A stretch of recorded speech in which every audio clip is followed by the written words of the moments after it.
Diet optimization. People often want to know, I want to make sure that I'm eating the right quantity. I want to make sure that it's optimal for my health, my performance. Same thing with which types of foods I'm eating.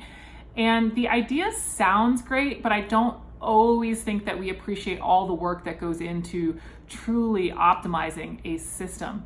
To optimize a system, you have to have had a really consistent baseline so that when you go to change this one factor, you understand if the change that you're looking for in your health or performance is truly from that one factor. So if somebody wanted to optimize their quantity, for example, I would suggest that they need to already be at their desired or ideal body composition, and they're tracking macros there for at least the last, let's say 2 months or something like that. Then we could tweak protein and see what happens, and then tweak carbs and fat and so on. And similar with looking at what foods are optimal for me, I'd want their diet to be very consistent. Maybe not every day, but at least week to week looks really consistent, so that when you take out a food or you add a food, you understand that single variable's effect.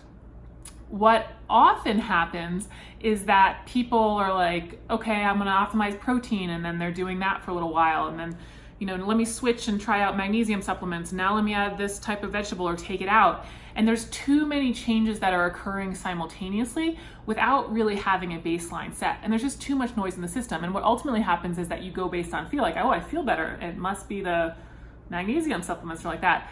But you haven't done it in a systematic way, and so you're probably drawing an incorrect conclusion. So diet optimization, it's a great idea. But remember that the first step to diet optimization is true consistency, and we're talking at least a couple months of consistency before making any real change.